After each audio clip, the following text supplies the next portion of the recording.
तो हेलो दोस्तों, आप सब कैसे हो। आशा करती हूँ आप सब अच्छे होंगे और मैं भी अब अच्छी हूँ, क्योंकि मैं अब हॉस्पिटल से डिस्चार्ज हो गई हूँ अपनी बेबी के साथ। और मैं अब घर पे आ चुकी हूँ। इसको लेके पूरे 1 महीने में उस हॉस्पिटल में रही अपने बेबी को लेके आईसीयू में। एनआईसीयू से मेरी बेबी को करीब 8 दिन या 7 दिन बाद निकाल दिया था। और उसके बाद मैं पूरा 1 महीना आईसीयू में रही हूँ अपने बेबी के साथ। तो काफ़ी लोगों का सवाल था कि डिलीवरी कैसे हुई, अचानक कैसे हो गई और क्या दिक्कत हो रही थी वगैरह वगैरह। तो मैं वही चीज़ आप लोगों से आज शेयर करने वाली हूँ, आज आप लोगों को बताने वाली हूँ। तो एक तरह से जान लीजिए कि ये मेरी डिलीवरी का ही ब्लॉग है। जो मेरी अचानक से डिलीवरी हुई, क्यों हुई, कैसे हुई, ये मैं इस बारे में आज आप लोगों को इस ब्लॉग में बताऊंगी। आखिर क्या प्रॉब्लम हुआ जो अचानक से मुझे डिलीवरी करवानी पड़ी और अचानक से ही डिलीवरी टाइम आ गया। पूरे 2 महीने बाकी थे अभी मेरी डिलीवरी में। फरवरी का डेट था मेरी डिलीवरी का, फ़ेब का डेट था, लेकिन डिलीवरी है जो वो दिसंबर में ही हो गई। 1 तारीख को 1 दिसंबर की डिलीवरी हुई। अचानक से इमरजेंसी में डिलीवरी करवानी पड़ी मुझे। तो मैंने आप लोगों को बोला था कि मैं अपने डिलीवरी के ऊपर जो है व्लॉग बनाऊंगी और आप लोगों से शेयर करूंगी अपनी वो सारी बातें जो मुझे बतानी चाहिए और जो मेरे सब्सक्राइबर हैं उन्होंने पूछा था। और मैं अपनी स्टोरी भी आज शेयर करूंगी आप लोगों के साथ, आखिर क्या हुआ, कैसे हुआ और क्यों मुझे ऐसा करना पड़ा इमरजेंसी में डिलीवरी के लिए। और मेरे दोनों बेबी अब कैसे हैं, ये सब मैं आप लोगों से शेयर करूँगी। तो आज का ब्लॉग सिर्फ़ और सिर्फ डिलीवरी के ऊपर है कि क्या हुआ, कैसे हुआ। तो देर ना करते हुए मैं आप लोगों से शेयर करती हूँ। तो मुझे 7 मंथ जब लगा, जब मैं दिल्ली से वापस आई, करीब 12-13 दिन बाद मैं वापस अल्ट्रासाउंड की डेट लेने के लिए और अपना रेगुलर चेकअप के लिए जो होता है 8वें महीने में, वो करवाने के लिए मैं हॉस्पिटल जा रही थी गवर्नमेंट। और मैंने सारी जांच वगैरह सब करवाई, ब्लड टेस्ट वगैरह जो होते हैं। अल्ट्रासाउंड के लिए भी गई थी, लेकिन जो अल्ट्रासाउंड का टाइम था गवर्नमेंट हॉस्पिटल में, उसका टाइम निकल गया था। फिर मैं गई प्राइवेट में, अल्ट्रासाउंड करवाया उसी दिन। और उसी दिन मैंने प्राइवेट डॉक्टर को भी दिखाया, क्योंकि मुझे ये सब कराते हुए शाम हो गए थे, शाम के 4:30 या 5 बज गए थे। फिर उसके बाद मैंने अपने डॉक्टर को, प्राइवेट जो गायनी है हमारी, जिसको मैं दिखाती हूँ हमेशा और जहाँ पे मैंने सोचा था कि मैं वहाँ डिलीवरी कराऊँगी, मैं वहीं अपने डॉक्टर के पास गई। क्योंकि मेरी पहली जो बेटी है वो भी उसकी भी डिलीवरी वहीं, मैंने अपनी डिलीवरी वहीं कराई थी उसके टाइम पे। और नॉर्मल डिलीवरी हुई थी मेरी, बहुत अच्छे से, कुछ प्रॉब्लम नहीं हुई थी। तो मैंने अपने डॉक्टर को सारी रिपोर्ट्स दिखाई। जो मेरे ब्लड टेस्ट थे, टाइम लेट हो गया था तो मेरी रिपोर्ट्स नहीं आई थी। सारे ब्लड टेस्ट वहीं गवर्नमेंट हॉस्पिटल में ही पड़े हुए थे, जो कि मुझे मंडे मिलने वाला था। और मैं सैटरडे को गई थी। शनिवार को मैंने सारी जांच कराई थी, ब्लड टेस्ट वगैरह सब। तो अल्ट्रासाउंड का रिपोर्ट सिर्फ था मेरे पास, प्राइवेट का। तो मैंने वो अपने डॉक्टर को दिखाया। तो मेरी डॉक्टर ने बताया मुझे कि जो दोनों बेबी हैं वो एकदम ठीक हैं, 1-1 किलो के हैं दोनों। सॉरी, दोनों 1-1 किलो के हैं। और उनकी जो फेफड़े हैं वो भी पूरी तरह से बने नहीं हैं, जिसके लिए मुझे इंजेक्शन के लिए बोला उन्होंने कि 2 दिन आप इंजेक्शन लगवा लो, तो बेबी के फेफड़े जो हैं वो अच्छे से बन जाएंगे, डेवलप हो जाएंगे। और दूसरी बात उन्होंने ये बताई कि जो एक बेबी है मेरा वो उल्टा है, यानी कि पैर नीचे सर ऊपर है, और एक बेबी मेरा सीधा है। और जो बेबी मेरा सीधा है उसके गले में 2 बार नाल फंसी हुई थी, वो भी टाइट। और जो दूसरा बेबी था मेरा, वो तिरछा था, मीन्स उल्टा था, और उसमें जो एमनियोटिक फ्लूइड है वो बहुत कम था, 6 पॉइंट ही उसमें पानी था, उन्होंने बताया अल्ट्रासाउंड का रिपोर्ट देख के डॉक्टर ने। और उन्होंने बोला कि 15 दिन है तुम्हारे पास। 15 दिन की उन्होंने मुझे एक शैसे लिखा, जिससे कि बेबी का जो एमनियोटिक फ्लूइड था वो बढ़ जाता 15 दिन के अंदर। और 15 दिन के बाद मुझे कुछ दवाइयाँ और पाउडर भी लिखे, जिससे बेबी की ग्रोथ अच्छी हो, मीन्स उसका वज़न थोड़ा और जल्दी बढ़े, क्योंकि मुझे इस बार कुछ अच्छे से डाइजेस्ट नहीं हो पा रहा था और 2 बेबी थे, जिसकी वजह से मैं ज़्यादा कुछ खा नहीं पा रही थी और मुझे बहुत ज़्यादा प्रॉब्लम हो रही थी। तो उन्होंने मुझे 15 दिन के बाद बुलाया था कि 15 दिन बाद आना, हम दोबारा अल्ट्रासाउंड करेंगे, क्या पता बेबी सीधा हो जाए और जो नाल है वो भी निकल जाए और बेबी की ग्रोथ भी अच्छी हो जाएगी। और इंजेक्शन लगवाने के लिए बोला था मुझे, तो मैंने एक इंजेक्शन उस दिन लगवा लिया था। शाम के टाइम करीब 5:30 बजे मैंने एक इंजेक्शन लगवा लिया था और जो दूसरा इंजेक्शन था वो मुझे मॉर्निंग में लगवाना था। तो मैं अपनी बहन के घर गई, खाना पीना खाया, मस्त सोई।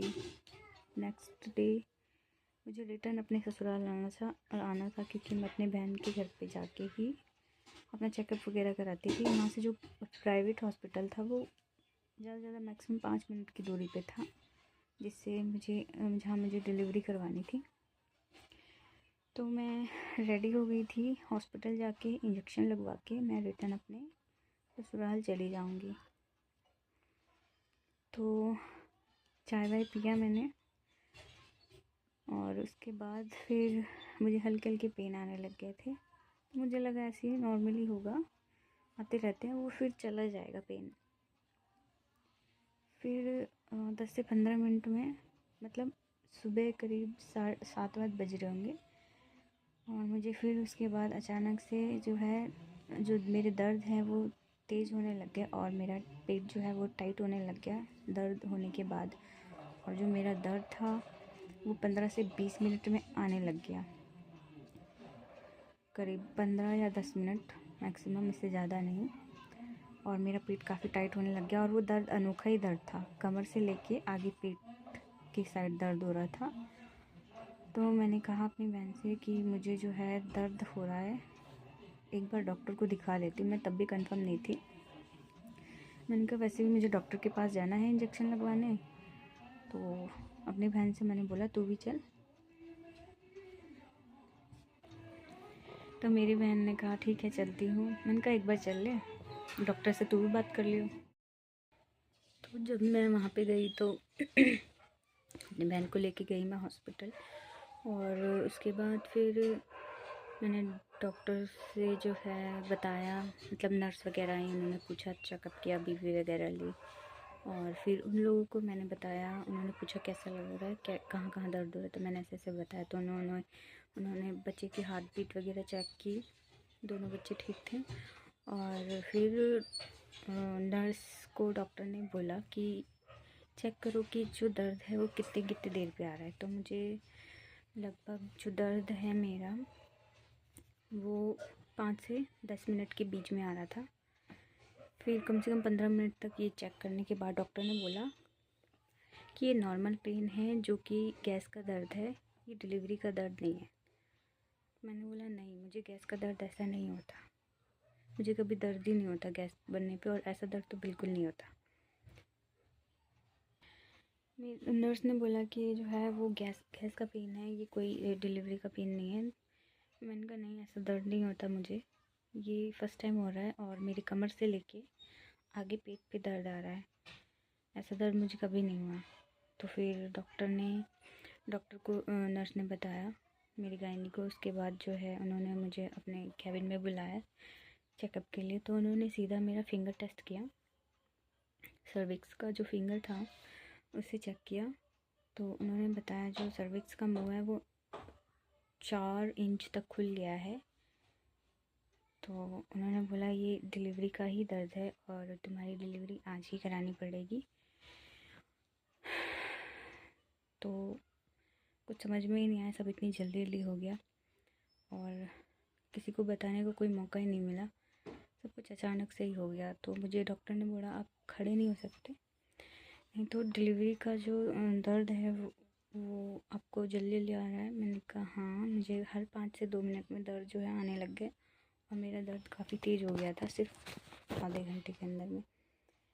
और फिर डॉक्टर ने बोला इसमें नॉर्मल करने की कोई चांस नहीं है, क्योंकि आपको आपकी कंडीशन पता है, मुझे बताने की ज़रूरत नहीं है, कल ही मैंने आपको बता दिया। तो फटाफट से ऑपरेशन की तैयारी हुई और मेरी जो डिलीवरी है वो नॉर्मल नहीं हुई थी, ऑपरेशन से ही डिलीवरी हुई थी, क्योंकि कंडीशन ही कुछ ऐसी हो गई थी। तो मैं अपने हस्बैंड से भी नहीं मिल पाई थी, ना मेरी बहन से बात भी नहीं कर पाई थी। मुझे फटाफट से ऑपरेशन थिएटर में ले गए, जो कि मेरा ऑपरेशन है 10 मिनट के अंदर कंप्लीट हो गया था। दोनों बेबी हो गए थे और दोनों बेबी का वेट जो था, एक बेबी का वेट था, मेरा फर्स्ट बेबी जो बड़ा बेबी है उसका वेट 1 kg 200 ग्राम था, और जो दूसरा बेबी था उसका वेट 1 kg 400 ग्राम था। दोनों बेबी रोए अच्छे से। फिर सब कुछ बहुत फास्ट हुआ, बहुत जल्दी जल्दी हुआ। मुझे ऑपरेशन थिएटर से जनरल वार्ड में शिफ्ट कर दिया गया आधे घंटे के बाद। तो मेरा जो ऑपरेशन था वो 10 मिनट के अंदर में कंप्लीट हो गया। दोनों बेबी डिलीवर हो गए, दोनों अच्छे से रोए। मैंने आवाज़ सुना था, क्योंकि जल्दीबाजी में ऑपरेशन हुआ था तो मेरी आंखों पे पट्टी बांध दी गई थी। उतना टाइम नहीं था डॉक्टरों के पास कि वो पर्दे वगैरह लगाते और सब कुछ, मतलब ऐसा होता है कि ताकि पेशेंट वगैरह जो है वो देख ना सके। फटाफट से मेरा ऑपरेशन हुआ, मैं जनरल वार्ड में शिफ्ट हुई और उसके बाद फिर बेबी जो दोनों बेबी थे वो प्रीमेच्योर थे और प्रीमेच्योर डिलीवरी हुई थी उन दोनों की। उन दोनों को NICU में एडमिट किया गया था, क्योंकि ऐसी बात है 7 मंथ ही कंप्लीट हुए थे मुझे और आठवें मंथ का पहला दिन था, लगा हुआ था। तो जो बेबी के फेफड़े होते हैं वो बने नहीं होते हैं, तो NICU में रहे मेरे बेबी और उनको फेफड़ों के इंजेक्शन लगे दोनों को। और फिर बस ऐसे ही था, आगे क्या बताऊँ। जब बेबी मेरे डिलीवर होते तो हुए तो मुझे अपने बच्चों की शक्ल भी नहीं दिखाई, सीधा NICU में लेके चले गए और ये भी नहीं बताया कि मुझे हुआ क्या है, बेटा हुआ है या बेटी हुई है, कुछ भी नहीं बताया। सीधा मुझे आधे घंटे बाद, किसी ने नहीं बताया और ना ही मैंने पूछा, क्योंकि मुझे लग रहा था जो मैं सोच रही थी वही था। और उसके बाद जब सब कुछ बहुत अचानक से हुआ, कुछ समझ में ही नहीं आया मेरे दिमाग में, सब मतलब ऐसा कुछ सोचा ही नहीं था, एक्सपेक्ट ही नहीं किया था जो हो गया। और मेरे बच्चे अभी मिले नहीं थे मुझे, दोनों के दोनों। और मेरी हालत इतनी ज़्यादा बुरी हो रखी थी ऑपरेशन के बाद। एक तो सदमे में थी कि अचानक से डिलीवरी हो गई, दूसरा ये प्रीमेच्योर बेबी थे दोनों के दोनों, और तीसरा ये कि मुझे बच्चे मिले नहीं थे और कब मिलेंगे ये भी कोई बता नहीं रहा था, और क्या हुआ था ये भी कोई नहीं बताया था मुझे। मैंने अंदाज़ा लगाया था और मेरा अंदाज़ा सही था कि मुझे यही हुआ है, यही डिलीवरी, मतलब यही बच्चा है मेरा, बॉय है कि गर्ल, ये मुझे पता चल गया था। तो जब ऐसा हुआ मेरे साथ जो मैंने सोचा नहीं था, तो प्लीज़ जितनी भी मॉम्स हैं, मैं अब NICU की बात बता रही हूँ। जब मुझे बुलाया गया था बेबी को फीड कराने के लिए, तो जितने भी वहाँ पे बच्चे थे उन बच्चों की डिलीवरी, किसी की बच्चे की डिलीवरी 6th मंथ में हुई थी, किसी की 7 में, और ना बराबर ही एक आध बच्चा होगा जिसकी डिलीवरी जो है, जो बेबी 8 मंथ में डिलीवर हुआ होगा, बाकी सबकी प्रीमेच्योर डिलीवरी थी। बहुत मतलब ऐसे ऐसे बच्चे थे जो बिल्कुल मतलब सिर्फ हड्डी हड्डी दिख रही थी, बहुत ज़्यादा कमज़ोर बच्चे थे। मतलब आज का टाइम ऐसा है कि मुश्किल ही किसी का 8 या 9 मंथ लग जाता है और वो अपने पूरे टाइम पे डिलीवर हो पाते हैं या अच्छी खासी डिलीवरी हो जाती है। मैक्सिमम मैंने देखा है कि सबकी जो डिलीवरी थी वो प्रीमेच्योर डिलीवरी थी, और ट्विंस में बहुत ज़्यादा था। जो ट्विंस थे नॉर्मली हुए थे 1-2 के, और बाकी जो मैक्सिमम थे, चाहे वो नॉर्मल सिंगल हो या जो भी हो, उनका नॉर्मल डिलीवरी हो चाहे जो भी हो, बच्चों में प्रॉब्लम थी और वो प्रीमेच्योर बेबी थे। मीन्स कहने की बात ये है कि कोई भरोसा नहीं है, आप फिट हैं, एकदम बढ़िया हैं, अचानक से आपको कुछ होता है और आपकी प्रीमेच्योर डिलीवरी हो जाती है। इसके चांसेस बहुत ज़्यादा हैं, क्योंकि मैंने हॉस्पिटल में देखा करीब 10 से 12 लोग थे जब तक मैं रही, क्योंकि मैं आईसीयू में करीब 1 महीना रह के आई हूँ अपने बच्चे के साथ। मैं अपना एक्सपीरियंस बता रही हूँ कि प्लीज़ अपना और अपने बेबी का ध्यान रखिए। और प्रीमेच्योर डिलीवरी बहुत ज़्यादा हो रही है, नॉर्मल डिलीवरी भी हो रही है, बट वो भी प्रीमेच्योर ही है, और कोई चांस नहीं है, आप बिल्कुल फिट हैं, फिर भी अचानक से आपको प्रीमेच्योर डिलीवरी हो सकती है। इस चीज़ का आप ध्यान रखें अपना और अपने बच्चे का, मैं यही आपसे बोलूँगी। तो बाकी की जो बातें हैं, कैसे कैसे रहा मेरा NICU में और आईसीयू का दिन, अब मेरा बेबी क्या है, जेंडर क्या है, मैंने फेस तो आपको दिखाई दिया है बेबी का, ये सब मैं आपको बताऊंगी नेक्स्ट व्लॉग में। मैं छोटी छोटी वीडियो बनाने की कोशिश करती हूँ कि मुझे टाइम मिला और मैं बना पाऊँ, क्योंकि मुझे अपने बेबी का बहुत ध्यान रखना है, क्योंकि वो प्रीमेच्योर है और मुझे 24 घंटे अपने बच्चे के साथ ही रहना है, जो कि मैंने रखा है। और बहुत सारे प्रोसेस है जो डॉक्टर ने मुझे बताया कि जो बच्चे की ग्रोथ है वो अच्छी होगी, ये सब मैं आप लोगों से शेयर करूँगी।